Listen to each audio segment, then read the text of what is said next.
ये कहानी है लक्ष्मी की, जो सेठ बलदेव सहानी के घर की लक्ष्मी थी। लक्ष्मी के 3 भाई थे, जो गांव के साहूकार थे। तीनों के तीनों हट्टे कट्टे और तंदुरुस्त थे, और लक्ष्मी अपने तीनों भाइयों की जान थी। जब लक्ष्मी 18 वर्ष की हुई तो सेठ जी ने लक्ष्मी के विवाह के लिए घर में पंडित जी को बुलाया। यजमान, बेटिया की कुंडली जिस युवक से मिल रही है वो एक बहुत ही साधारण परिवार का है। अरे उससे क्या फर्क पड़ता है, हम तो अपनी बेटी को अपने घर ही रखने वाले हैं, हमें तो घर जमाई चाहिए। लेकिन यजमान, मुझे नहीं लगता कि ऐसा कुछ संभव है, ये युवक घर जमाई नहीं बनेगा। तभी सेठ जी की बेटी सेठ जी के पास आई और उनके कानों में कुछ फुसफुसाई। उसकी बातें सुनकर सेठ जी के चेहरे पर मुस्कान आ गई।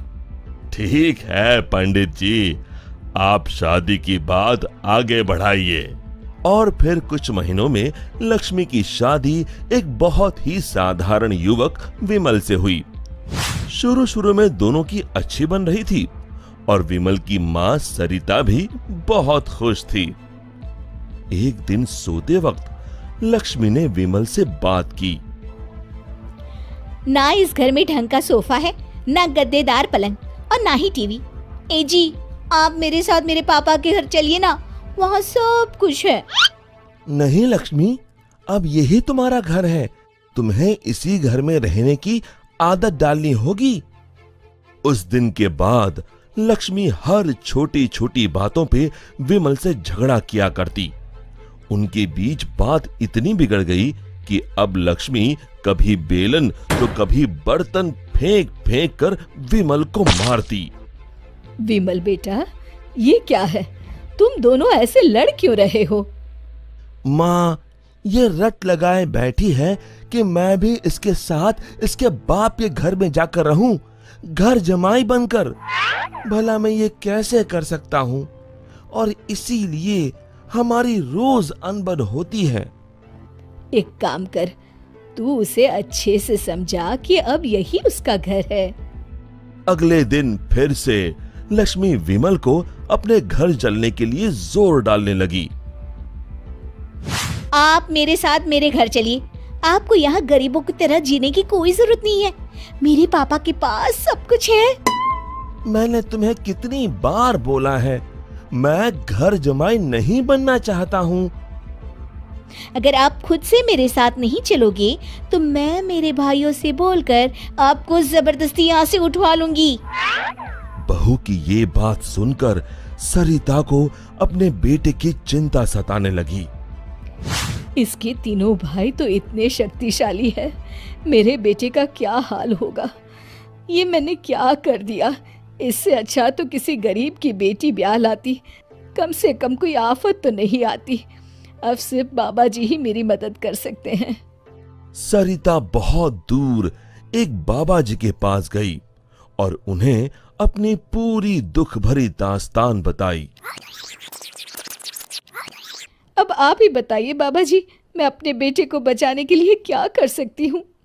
ये ताकतवर इंसान ऐसे ही होते हैं, हमेशा निर्बलों को दबाना चाहते हैं।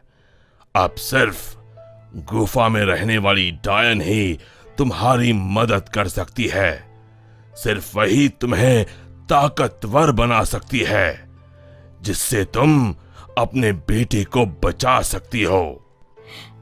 बाबा जी, मुझे ये डायन कहाँ मिलेगी? वो उत्तरी दिशा में मिलेगी, लेकिन उससे मिलने से तुम्हारे प्राण भी संकट में आ सकते हैं।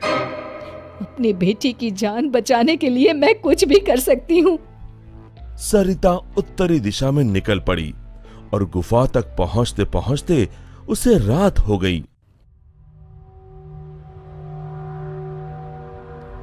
कोई है यहाँ? क्या आज एक इंसान यहाँ खुद चलकर आया है? वो भी मेरा खाना बनने। मैं आपसे मिलने आई हूँ। मिलने? मुझसे? हाँ। वो भी खुद चल के? बताओ बताओ क्या बात है? सरिता ने डायन को अपनी कहानी सुनाई।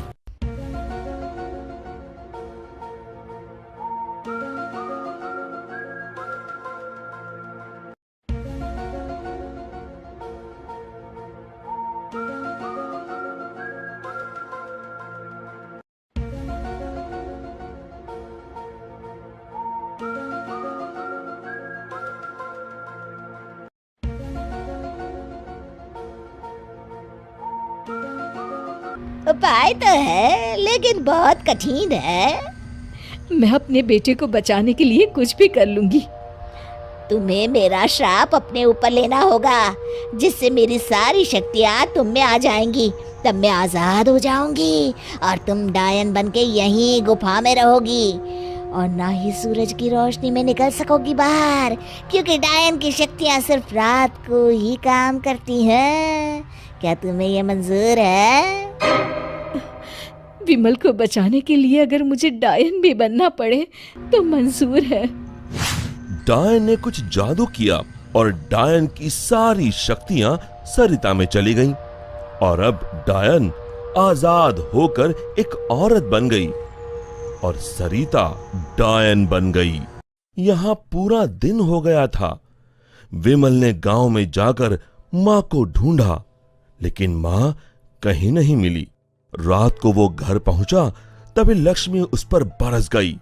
ये सब सरिता अपनी शक्तियों से देख रही थी और उसी समय सरिता डायन के रूप में वहां पहुंची।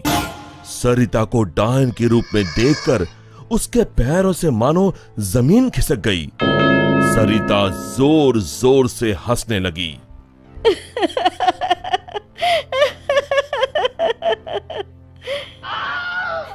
आलतू जलालतू आई बला को टालतू, आलतू जलालतू आई बला को टालतू, आलतू जलालतू आई बला को टालतू, आलतू जलालतू आई बला को टालतू, आलतू जलालतू आई बला को टालतू। जैसे तैसे रात को लक्ष्मी सो गई और सुबह होते ही अभी अपने भाइयों को बताती हूँ कि आपने मुझे बेलन से मारा। लक्ष्मी दरवाजे से पांव बाहर डाल ही रही थी कि सरिता ने अपने हाथ लंबे कर कर लक्ष्मी के पांव पकड़ लिए। अब तुम इस चौखट के बाहर बिल्कुल नहीं जाओगी। एक बार फिर से लक्ष्मी बेहोश हो गई। अब जब भी लक्ष्मी कुछ बेतुका करने जाती थी, सरिता बीच में आकर अपने बेटे को बचा लेती और बेचारी लक्ष्मी डायन से डरकर घर के कोने में दुबक कर बैठी रहती। आलतू जलालतू आई बला को टालतू, आलतू जलालतू आई बला को टालतू, आलतू जलालतू आई बला को टालतू। विमल दिन रात अपनी माँ को याद करके रोता। तू कहाँ है माँ? कहाँ चली गई मुझे छोड़ के?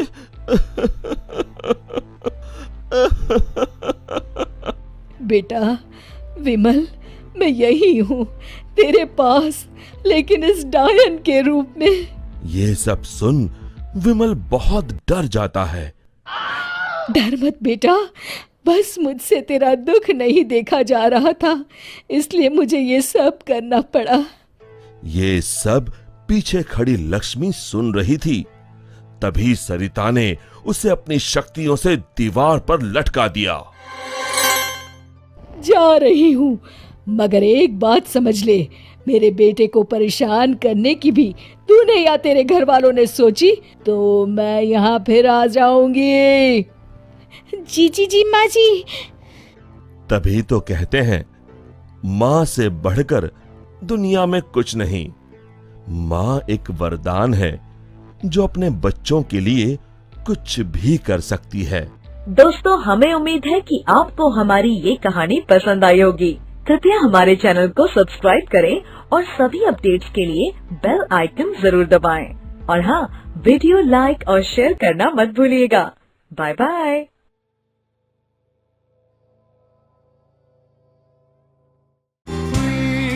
subscribe our channel for more videos like this.